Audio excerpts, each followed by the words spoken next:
9 in 10 young people in the UK believe that their life is lacking purpose, and a lot of people are turning back to religion. There is something going on. This is about the most important thing that anyone could ever find out about their life. And God has made us for a purpose, and the purpose flows from that meaning. I kind of reject that because this is a perfect example of a solution being provided without explaining exactly why it provides a solution. And that's what people are doing in religious traditions. I hard disagree. For me, finding meaning and purpose is like a very practical thing. And that's what I want to talk about today.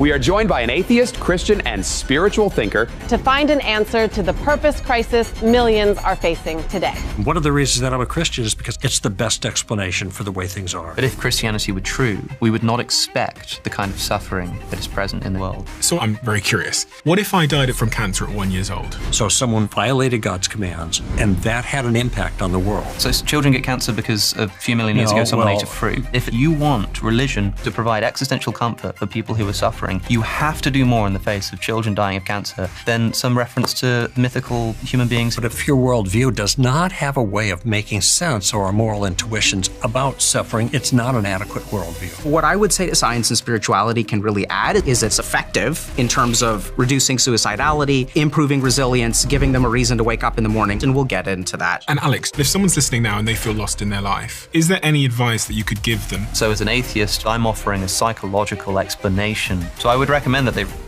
You're spot on, Alex. So the first thing to understand is it is an internal feeling. We found in our study that if your sense of purpose increases by 68%.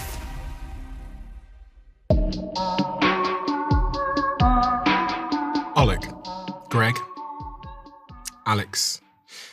The reason I wanted to speak to all three of you today is to discuss meaning and purpose. And there's some stats that I wanted to share that kind of frame the discussion. 3 in 5 young Americans believe that their life lacks purpose. 9 in 10 young people in the UK believe that their life is lacking purpose. And when I look across other stats as it relates to things like mental health, 59% of Brits said they lived a meaningful life compared to just 25% who said they did not. In an October 21 survey, 34% of men in the UK said life had no meaning compared to 18% of women. And 50% of the same group who said that their lives lack purpose and meaning said that their poor mental health was linked to not knowing what to do with their life. Mm-hmm. And to give some further stats, which I found really interesting, around the rise of religiosity, in the UK, a belief in God amongst 18 to 24-year-olds has risen from 18% in 2021 to 37% in 2025, according to YouGov. And in the UK, monthly church attendance has risen from 4% up to 15% in 2025. There is something going on. And that's what I want to talk about today. But before we do that, I'd love to understand the perspective that all of you bring to this conversation. So if I start with yourself, Alok. You know, it's interesting. You mentioned a lot about mental health. I'm a psychiatrist. So for me, finding meaning and purpose is like a very practical thing. So literally a patient will come into my office. They'll say, I have no reason to live. There's nothing worth it in life. I am suicidal. I want to kill myself. So I have a job as a clinician to like fix that problem in a very like practical way. So I've got, a couple of weeks, hopefully 15, 20 weeks to teach them how to find purpose. And so usually the way that I approach that is there's a lot of sort of evidence-based scientific approaches to finding purpose. I think those tend to work really well, but I'm sure as my philosopher colleagues will point out and tear me apart, science has a lot of shortcomings. And so then what I tend to find works incredibly well is adding a certain degree of spiritual practice to that. And usually when we put those two things together, things work. And the real proof point for me was when I started streaming, 10,000 people reached out to me in 1 month asking, hey, do you have room in your private practice? And so I started to think about, okay, if this is a methodology, then can it be taught? So I started this coaching program, and what we found in our pilot study of 1,453 people is that if you stick with the program for about 20 weeks, your sense of purpose increases by 68%. I'd love to hear from my colleagues, but I think, if someone asks me, what is the meaning of life? I don't know. But if someone says, I have no meaning, can you help me with that? The answer is absolutely yes. Mm-hmm. And I want to attempt to just define 2 terms that you said there. One is purpose, and it doesn't have to be a perfect definition, but roughly what you mean by that. And then you said you introduced spiritual practice. What did you mean by that? So what I think about is purpose is using something called factor analysis. So if you ask someone, do you have direction in life? Do you have purpose in life? Is there meaning in life? All three of those things cluster together to some thing. Even being in control correlates with that. So if you are in control of your life, your sense of purpose will increase. So there are a lot of these like words that we use, but all of these words tie back to some internal sense of what is happening in your life. So that's how I would describe purpose. In terms of spiritual practices, what my experience is that if you look at human beings who say they have purpose and human beings who don't have purpose, their lived experiences in life are different. So when I work with survivors of trauma, they have certain experiences. Like literally, we can scientifically sort of measure this. You have a particular experience which destroys your sense of meaning in the world. I had a patient once who was attacked in a bathroom for about 5 minutes. And in 5 minutes, this person had a sense of what they were doing in life, was dating, was doing well in college, had loving parents. And in 5 minutes, their compass for navigating the world was shattered.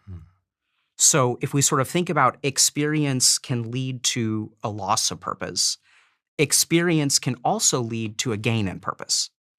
Now, the spiritual tradition that I come from is all about particular practices that evoke certain subjective experiences. And as people have those experiences, their sense of purpose increases.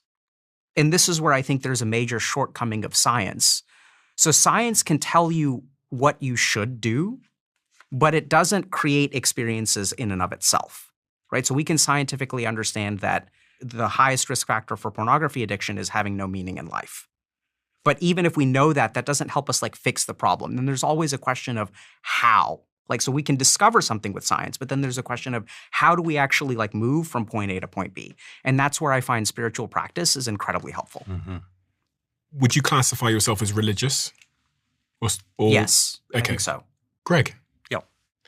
What is the perspective you bring to this conversation, and what's the lived experience, the academia that lends itself to that perspective? Yeah, there's a whole bunch of that fitting in, and I relate to a lot what you're saying, Alok, about people's challenges.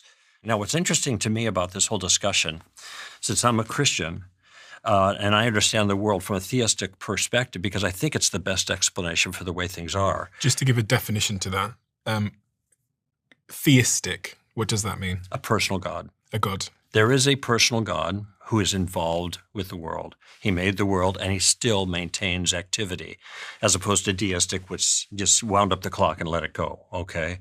So my view is God is still involved. In fact, so involved that he actually came to earth in the person of Jesus of Nazareth to create a rescue plan. Now, what's interesting to me about this broader question, we can get into more details too, is that it's not, if there is a God who made the world for a purpose with meaning, people can participate in that meaning and purpose even if they don't know God. They won't be experiencing what they were made for, which is to be in friendship with him, with the plan that he's made for their flourishing. But they still can flourish in some measure insofar as they touch on these objective features. But insofar as we are able, even without belief in God, to kind of get in that groove of the things that God made us for, the purposes that he intends, in light of being made like him in some way in his image, there's going to be a measure of satisfaction. But what they'll be missing is the ultimate, and that is that friendship with God and being restored in that. Alex. Yes, sir. Same question for you about what you bring to this conversation in terms of your perspective, your experience, and maybe some of your sort of personal journey. Well, for my own part, I was quite swept up in the new atheism movement, which was a mid-2000s publishing phenomenon with the likes of the Dawkins and the Hitchens of the world, saying that religion is evil and terrible, and I think promising an alternative, a kind of secular humanist utopia, that if you'll only throw off these oppressive religious systems, you will regain your spiritual autonomy and be able to assert yourself and the intrinsic meaning that you have within yourself. And people tried that, and it didn't seem to work. And I think that's because the new atheist movement was quite philosophically shallow. It didn't seriously engage with the existential component of religious belief and why it exists in the first place. And I think that is why it exists. I think humans are in a strange predicament due to the mystery of consciousness, we find ourselves possibly uniquely amongst other animals in the position of being mortal, being physically embodied, being in a world, but also knowing those things. It's one thing to experience the world. It's another thing to be aware that you're experiencing it. Josh Rasmussen once said, there's a difference between noticing a tree and noticing that you've noticed a tree. We have this sort of second order abstraction that we can do. So we know that death is coming, for example, and death makes a mockery of everything that we do. It seems to just obliterate any sense of purpose or meaning, because anything that we're building will ultimately, as far as we're concerned, be gone. And that may well be unique to human beings. And so I'm not the first to suggest that the